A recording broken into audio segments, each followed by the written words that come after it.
আমি আলপনার রান্নাঘরে আজ একটা নতুন ভিডিও নিয়ে চলে এসেছি। তার জন্য তো আপনাদের সবাইকে ভিডিওটি দেখতে হবে। তাহলে চলে আসুন, ভিডিওটি দেখুন আমি কিসের ভিডিও নিয়ে এসেছি আপনাদের সামনে। বন্ধুরা, এই যে আমি নিয়ে চলে এসেছি কলমি শাক। আমি ভালো করে কুচিয়ে নিয়েছি, কুচিয়ে নিয়ে ধুয়ে নিয়ে এই যে ছেঁকে দিয়েছি, জলটা সম্পূর্ণ ঝরে যেতে দিয়েছি। এই যে এতটা জল পড়েছে, এই জলটা সম্পূর্ণ ঝরিয়ে নিচ্ছি। আমি সম্পূর্ণ কাটা থেকে দেখাতে গেলে পরে ভিডিও না বড় হয়ে যাচ্ছে, ওই জন্য আমি একদম ইয়ে করে ছুরি দিয়ে ভালো করে কুচিয়ে নিয়েছি। কুচিয়ে নিয়ে ভালো করে ধুয়ে নিয়েছি, জল ঝরিয়ে নিচ্ছি। এবারে হচ্ছে রান্নার পালা। এখানে আমি একটা কড়া বসিয়ে দিয়েছি, তেল দিয়েছি সর্ষের তেল। সর্ষের তেল অনেকটাই গরম হয়ে গেছে। সম্বরা করব আমি। এই যে দুটো শুকনো লঙ্কা ধুয়ে ফাটিয়ে নিয়েছি, একটা কাঁচা লঙ্কা চিড় দিয়ে নিয়েছি, সামান্য পরিমাণ হলুদ পরিমাণ মতো, আর একটু পাঁচফোড়ন আর একটু লাল সর্ষে, এই দিয়ে আমি সম্বরা করছি।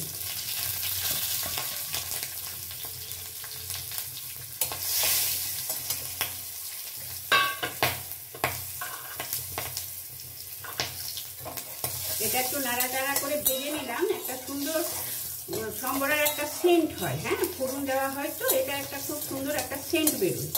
এই সেন্টটা বেরোনোর পরেই আমি দিয়ে দিচ্ছি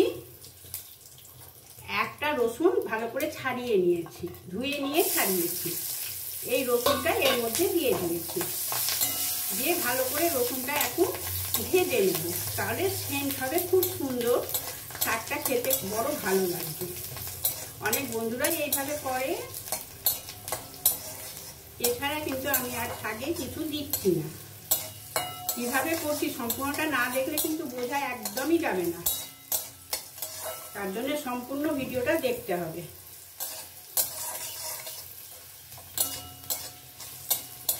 এই যে আমি রসুনটা কিন্তু একদম যে লাল করে ভেজেছি তা না, একটু লালচে ভাব এসছে, মানে কাঁচা গন্ধটা গেছে। এই মোমেন্টে আমি শাকটা দিয়ে দেব।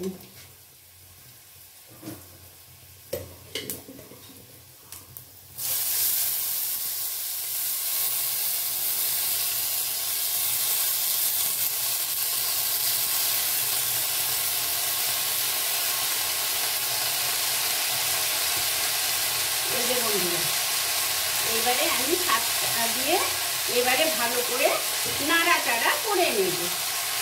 ভালো করে নাড়াচাড়া করিয়ে নিলাম। ভালো করে নাড়াচাড়া করতেই শাকটা কতটা কমে গেল দেখছো তো বন্ধুরা। শাক কিন্তু বড় কমে যায়, সেটা শুধু আমি না, এগুলো কথা বলা হচ্ছে যারা একদম নতুন রান্নায় আসছে তাদের জন্য। পুরনোরা যারা বেশ সংসারে ঢুকেই গেছে, রান্না করে, তারা তো জানে সবই।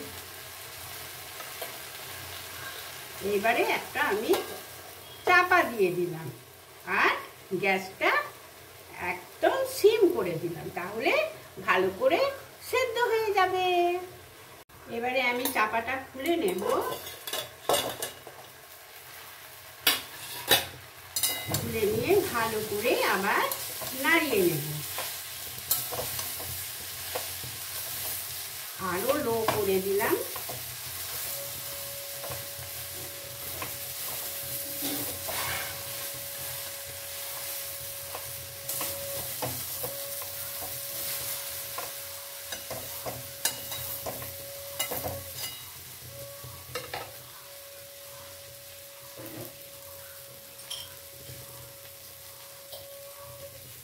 এবারে অ্যাড করছি পরিমাণ মতো নুন,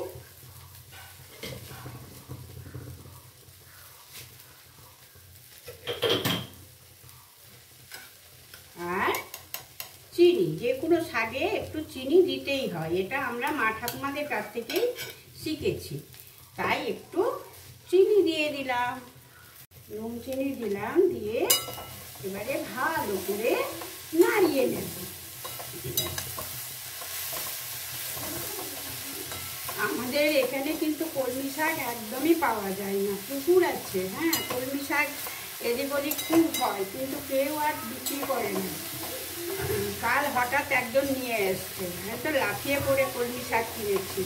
রে বাবারে, আমি প্রচণ্ড ভালোবাসি। আমার মতন কোন কোন বন্ধুরা ভালোবাসে অবশ্যই আমাকে কমেন্ট করে জানাবে।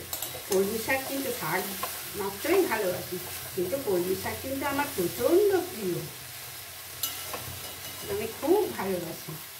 কিন্তু দুঃখের বিষয় যে আমাদের এখানে বাজারে পাওয়া যায় না।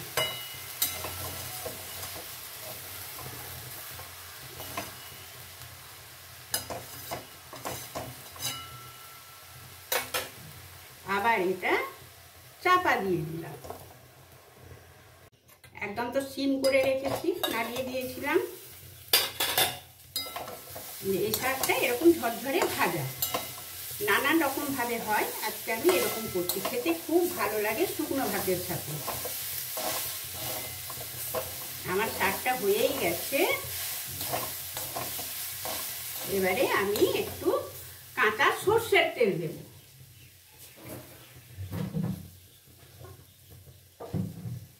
শাকে সর্ষের তেলের সেন্টটা খুব ভালো লাগে, কাঁচা তেলের সেন্ট।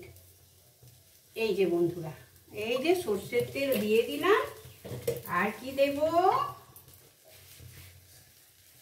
আর দেব একটা কাঁচা লঙ্কা, এইভাবে চির দিয়ে দেব।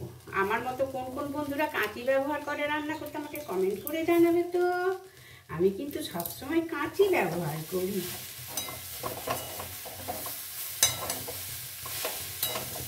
কাঁচা সর্ষের তেল দিয়ে দিলাম, কাঁচা লঙ্কা দিয়ে দিলাম। এবারে গ্যাসটা অফ করে দিলাম। সার্ভ করে নি বন্ধুরা। এবারে আমি সার্ভ করে নিয়েছি বন্ধুরা।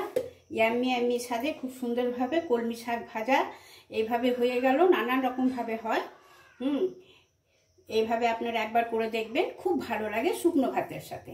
তাহলে বন্ধুরা আজ আসি, পরের রেসিপি নিয়ে আবার চলে আসছি। ততক্ষণ সবাই ভালো থেকো, সুস্থ থেকো, আনন্দে থেকো। ঠিক আছে, বাই বাই। আর একটা লাইক অবশ্যই, কমেন্ট, আর নতুন বন্ধুরা সাবস্ক্রাইব। টাটা।